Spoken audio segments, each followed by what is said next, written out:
Hi everyone and welcome. I'm down here in my wormery, and what you see on my bench and over here on this frame are my VermiBags. And this larger system right here, the VermiBag Mini, is the one that I keep wrapped in bubble wrap, is the larger system in which I keep my European night crawlers. And then up here, the system that I've got running in this bus box is the system known as the VermiBag Tote. And the little patch showing the name of this system is on the lid, which is folded over right now. And as you can see, I've got the lid folded back on both of these. And this is just the way I've been running them most recently. In the past I had zipped them up, and they've both got ventilation panels on the top of them. But I've just been opting to keep them uncovered.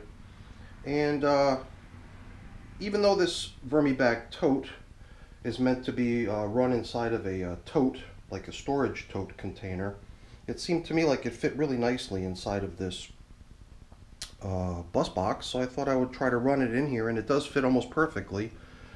So it's been in here for a couple weeks now, and we'll see how it does. Previously, when I had run it the first time, this is the second time I'm running it, the first time I had run it in this frame that I built for it, but you can see that it's significantly larger and also significantly heavier.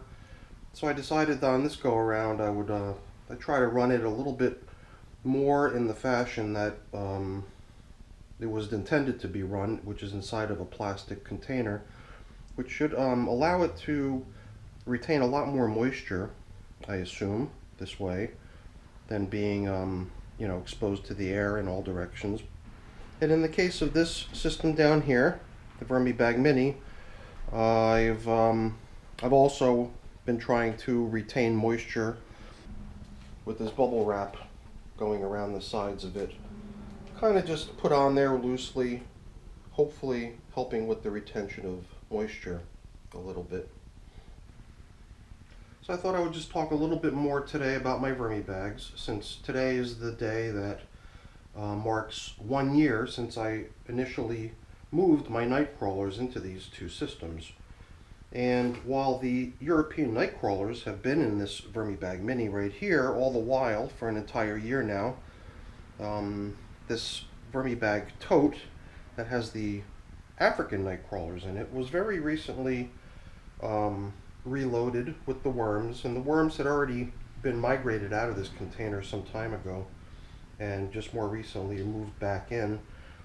And the main reason for that is that this container right here, the VermiBag Tote, is fairly small compared to the VermiBag Mini. The VermiBag Mini is a good size bag, even though it's called Mini. I know that there are two systems made by VermiBag that are even larger than this, but after a year of going, it seems to me like I could go for another 2 or 3 years at this pace and not fill up the container. So kudos to those folks that generate enough material and food scraps and kitchen waste and everything else that they can really run one of those systems up to the brim. Because I'm just finding it kind of a slow go trying to get that system to reach the point where I would want to harvest it at some point. But these systems are due for a feeding, so I bought some frozen food down here, and we're going to peek into these and see how they're doing and give them some food. For those of you that are regulars here on my channel, you know that I was away for a few days, and I'm just getting back now from a little vacation that I took. So even though I usually check in on these bins, maybe weekly and feed them, it's been 10 days now since this system was last fed. And even then, at that time, 10 days ago, we had already noticed that there was a little volunteer critter in here who had moved in on its own, and it's this little spider who's been building a little web over my VermiBag Mini. And it's kind of apropos segue into the fact that I have been dealing in this bin or this bag for some time now with a little bit of an issue of flying insects, and I would assume that if the flying insect situation had truly been resolved by now, then the spider wouldn't be here trying to capitalize on the situation. But the spider is obviously still here, which clearly means that there's still the presence of some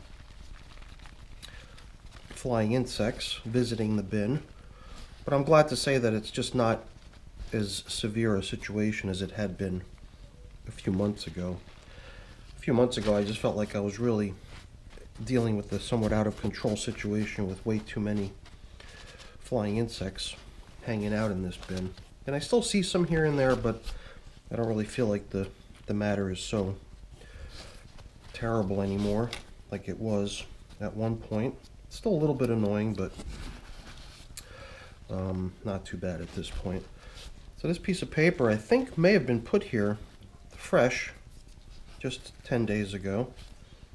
And the plastic that was on top of it would be capturing any moisture that would attempt to evaporate out of the container, and it looks like the moisture has been attracting the worms, so much so that they weren't even prepared to crawl around it. They just gobbled their way right through it to make their way up onto it to try to take advantage of some of the moisture. And this is typically what's going to happen to a piece of paper if it sits right below a piece of plastic that's resting on your bin. It's going to be the immediate location where all the moisture collecting on the plastic condenses onto, drops down onto after it condenses, and it just ends up becoming sort of a haven for the worms.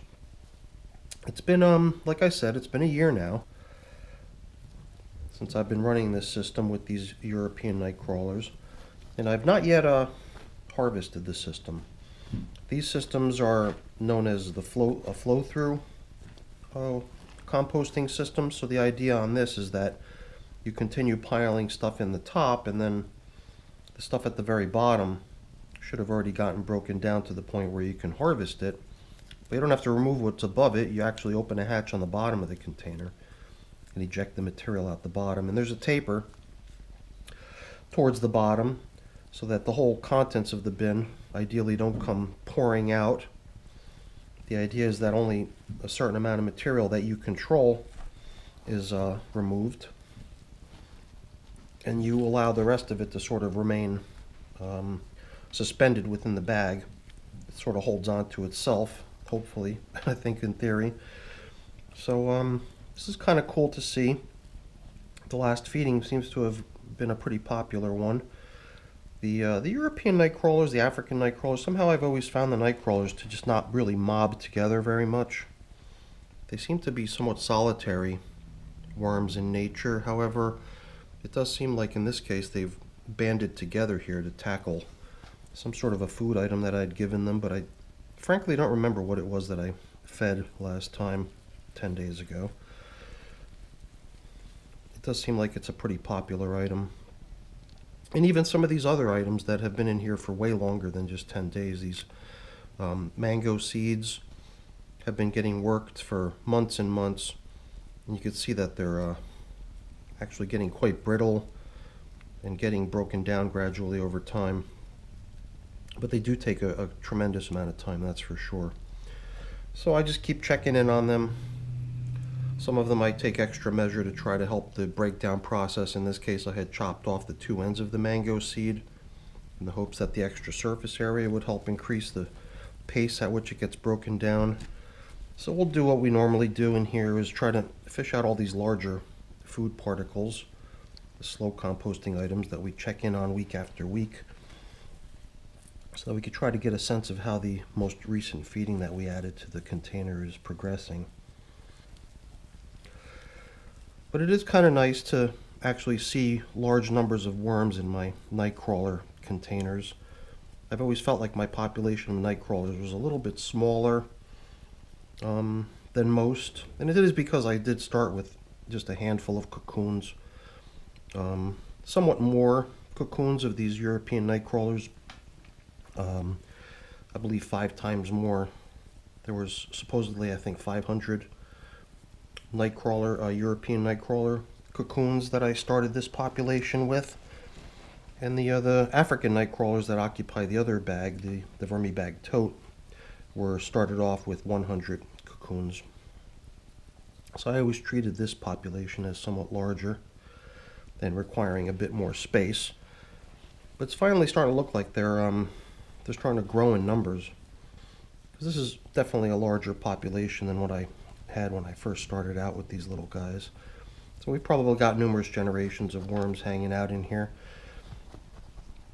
gradually increasing their numbers, and as the volume of material in the container increases over time, there's more and more room for more and more worms to hang out. So that's kind of cool. I didn't really, even though we're at 1 year today with these VermiBags, I didn't want to go out of my way too much to do some sort of a review or anything like that. I just figured I would highlight the fact that I am now 1 year into using this system, and I don't know, a lot of people question when I'm going to harvest. I don't know yet, since I've not yet ever harvested this system. I always seem to have this gut feeling that I should really try to probe down deep into the system, just to make sure I don't have any residual chunks of stuff that still needs to be broken down, because it would be kind of nice to see the first harvest of this system be such that it comes out as pure, clean castings and nothing else. But for some reason I've got this kind of funny feeling that there is going to be materials down deep that just haven't been broken down yet. But who knows? I could be pleasantly surprised and find that what comes out the bottom someday when I finally harvest is just castings only. So I've excavated a pretty good size hole down in here, and I think I'm ready to pile in some food. And it's going to be a pretty generous feeding. I brought a good portion of food down here today. It's a plastic bag, as you'll see here, with the numerous things. It's got some frozen bananas in there, some cuttings of some peels off of the cucumber, and some green beans in here that just went bad over time. So I'm going to save a little bit for the African night crawlers, but I think the majority of what I bought down here in this bag is going to go to the European night crawlers here in this VermiBag Mini. So I'm going to start piling it in. The one thing I did do, though, before I checked in here, was I did watch the video from 1 year ago when I first moved the worms into this bin. And if you look down just a little way, you could see the seam over here. The stitching sort of separates the black material from the lighter color material right below it. And at this point it is pretty stained, so you can hardly tell that it's a lighter colored material. It's I guess kind of like a green, like an olive green color. I think you can see portions of it around here on the very edge. So you can't really tell, but I definitely remember that we were nowhere near that level. We were quite a bit lower. I had moved an active population with their castings, with their beddings. The whole shebang went in here from the old smaller container that these worms occupied previously. But I would have to say that I'm at least 6 inches deep now, since I started about a year ago. So I don't know what the overall dimensions are here. I don't know if it's something like, maybe 14 inches by 14 inches and then maybe another 6 inches deep. So that would be the approximate amount of volume that I've added over the course of another year.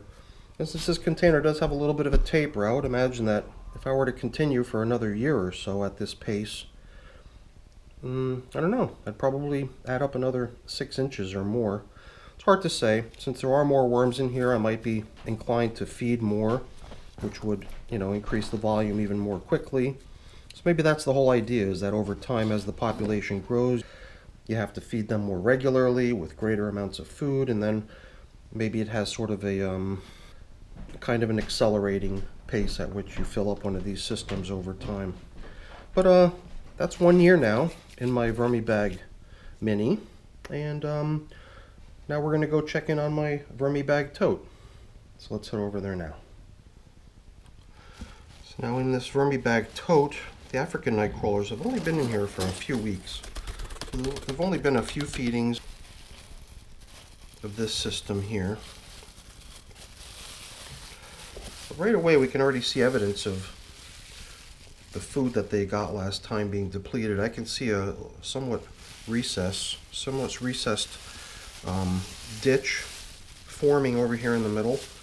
It seems like this paper has gotten so damp that it simply stuck to the plastic covering, and has torn off. You know what? Let me double check over here. It's funny, right between that piece of paper that was stuck to the plastic and the plastic, there was a worm snuggled in there. This is what y'all always find, that when you cover your bin up with a sheet of paper and then cover that with plastic, you end up with kind of a section that's going to get gobbled up by the worms. Because the worms will definitely go for the paper, especially when it's damp. It'll just make it that much easier for them to get at it. And not to mention that they might actually see the paper as an obstacle standing between them and the moisture that they're trying to get at on the plastic, where the moisture is condensing before it can escape out into the atmosphere and evaporate. The plastic captures it and prevents it from escaping.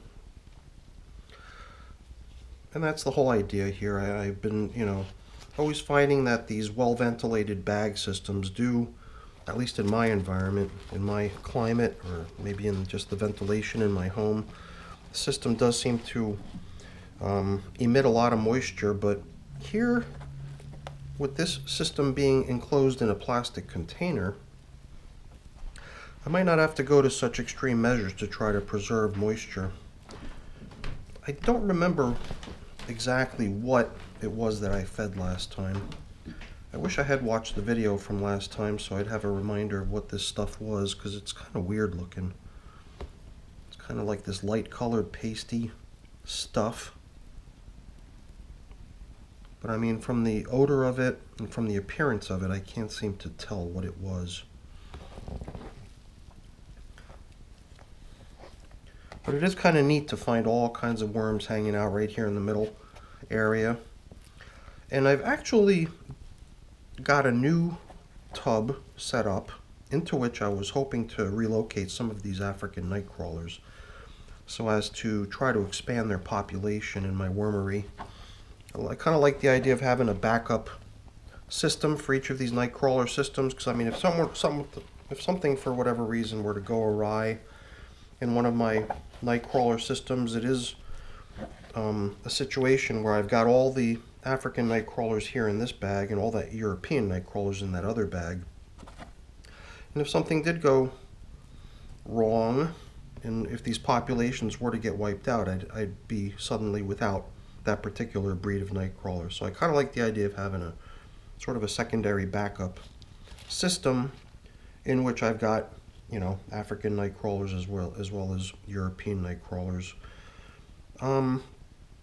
You could tell this bag is not very deep yet. I mean, it's only been running for a short while, and since I only estimate the population of this container to be something in the neighborhood of about 1,000 worms, I didn't really want to build too big of a system.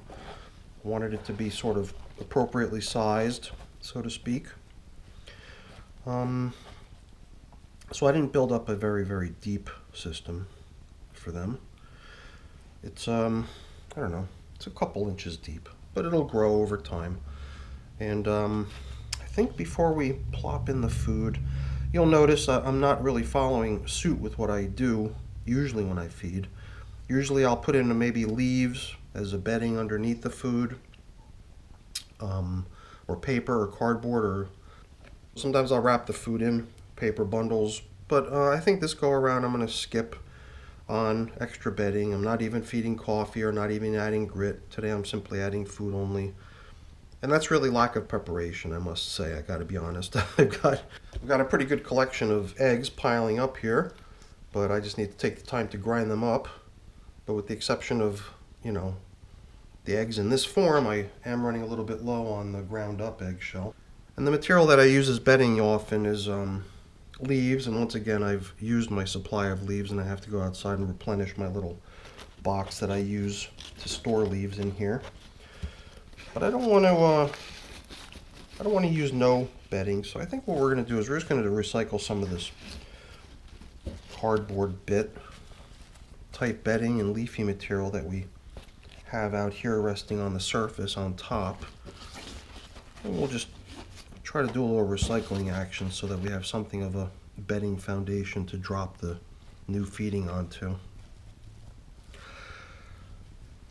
The one thing I did notice though when I got into this bin originally, or this bag, and it wasn't really visible on the video because by then they had sort of scattered, but there were flying insects hanging out.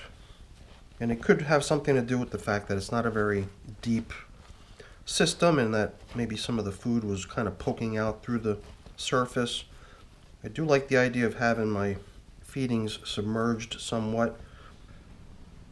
You know, I'm not pleased with the fact that some flying insects have sort of started to invade this bin, but luckily they're not in vast numbers yet. Yet is the key word here, I guess, because I guess the potential for that does exist. So I might actually at some point later head on outside and replenish my supply of leaves, and then maybe give this container a good thick covering of leaves so that the flying insects don't perceive all of the stuff that I've shoved out onto the surface as the dinner bell. And I wouldn't want to encourage that sort of infiltration of my bin if I can avoid it. So hopefully I've gone deep enough, and hopefully I've pushed enough material off to the sides to be able to cover up the contents of this feeding after we finish. So now I've got what remains of the veggies from my freezer that I bought down here. So I'm going to drop all that in here.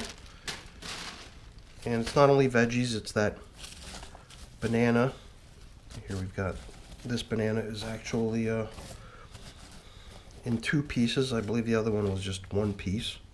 I think it was just what remained of this one that I broke in half.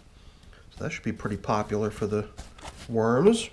I think they're going to appreciate that. This is a pretty good feeding, but you can see the population in this container is pretty good size at this point. At least I like to think so, because I do always feel like I had a fairly small population in this container, or at least in this population. I don't even know if I can refer to it as the container, because the population goes from container to container. But I believe, considering I started this group of African nightcrawlers out using only 100 cocoons, I do feel like their numbers have grown significantly over the past, not even sure, maybe year and a half or so. Before we cover up though, I've also got a little bit of old cereal here that I'm going to plop in as well. I guess I could have given some to the European nightcrawlers too, but I kind of forgot. I don't want to go overboard, so I'm going to save a little bit, and I'll just include that with one of my next feedings coming up soon. But I think that this should make for a pretty good portion to get these guys back in business with some more food to keep them going. Out here on the far edges, I guess we could see some worms hanging out. It's kind of nice also to see a pretty good moisture level down at the bottom of this bin, because when the when the bag was suspended in that wooden frame that I showed you earlier, it did seem like the contents of the container somehow ran a little bit drier than I would like. So I did often find myself feeling like, you know, the addition of moisture was necessary at times. And I guess that's the other reason I started to adopt the plastic covering that you saw on here initially when we first started, to try to ward off excess evaporation of the material in the container. But I finally feel like I've kind of, you know, gotten the hang of controlling moisture in my containers a little bit better than I used to in the beginning. And it's definitely a learning curve when you start out with the bags, because of their extra ventilation capability and breathability. You do tend to lose moisture, and it really does depend on the fabric that the material is constructed out of. I just watched a video on the VermiBag website yesterday where the owner of the company, Tom, outlined a game plan to make some changes to the design of these bags. And I don't even know about the VermiBag tote like the one that we're in here. But the VermiBag Mini, the hanging systems, the flow-through systems, I see he was talking about adapting to, you know, the situation of moisture being lost through the fabric. So he's been, you know, experimenting with a type of material that's not like what this one is made of. This is, I think what he refers to this as Cordura, which is a breathable fabric. He's been working his way over to incorporating the use of another material. I can't remember what he calls that other material, but that other material is a little less breathable. So he's been tuning his design to utilize both fabrics in such a way that the container retains moisture in certain sections and is geared to allow for breathability, and as a result, I guess, subjects itself to a little bit of moisture loss too in other areas. So yeah, it is kind of cool to see how things change at VermiBag. But the systems that I have are not too different from what I see available today. I always see improvements happening on the VermiBags. You can always see Tom tweaking the design of his systems, and it's kind of a cool thing to see when you got a smaller company like that who's not set on some sort of a set pattern or set design, and they're able to adapt to the needs of their customers as they arise. So yeah, I think even though I've tried to, you know, get some of this cardboard bedding material out onto the surface to cover things up, I do clearly have bits of the previous feedings resting right on the surface, which is something I don't like to have generally. But since I'm not prepared to lay down any fresh bedding to cover things up here, it's going to have to do for now. I will come back in here, I think, in the next few days. Oops, got another straggler worm over here. So yeah, I'll come back in here, I believe, to try to get this material covered up a little bit better. I know the paper helps a little too, which is kind of nice. And since we've got a big gaping hole developing here in the middle, maybe we'll supplement that with another piece of paper right there to show where we last fed. And with those two together, I think we're going to have some pretty good cover. But the real cover is going to be the plastic, obviously. The plastic is not going to allow for moisture loss, or for that matter, any sort of infiltration of flying insects. Oops. So I definitely like the use of the plastic. And you know, over time, when the bin starts to have its own ability to hold on to its own moisture, because there's a nice amount of castings in there, I don't worry so much about evaporation having any sort of a drying effect on the bin. At that point, you know, it can hold its own pretty much, and the periodic addition of moisture through the feedings is enough to keep things in balance pretty nicely. But in the beginning, I definitely like to use plastic as a covering for my bins. So that's where I stand today with my night crawlers. And like I said, in a short period of time, I believe I'm going to be trying to pull some worms out of this system right here to launch them off into a new container that I've already built for them. And similarly, I'm going to have to build a new container for the European night crawlers so that I could pull some of them out of there too and get them going in a secondary sort of backup environment where I've got at least 2 containers with the European night crawlers and 2 containers with these African night crawlers. You know, God forbid, just in case anything goes awry. So I've got a little bit of cleaning up to do here. Although I don't know if cleaning this glove is necessary. I think, there we go. That's my reason for just simply trashing it. But yeah, I've got a little bit of cleaning up and putting things away to take care of down here, but I won't bore you with that. Let me just take this as a quick opportunity to say thank you. Thanks for watching. I really appreciate your company. Hopefully you enjoyed the video. If you did, please remember to give me a thumbs up. And if you haven't done so already, please also consider subscribing to the channel too. Those are really appreciated as well. All right, everyone. Thanks so much for watching. Have a great day. Bye-bye.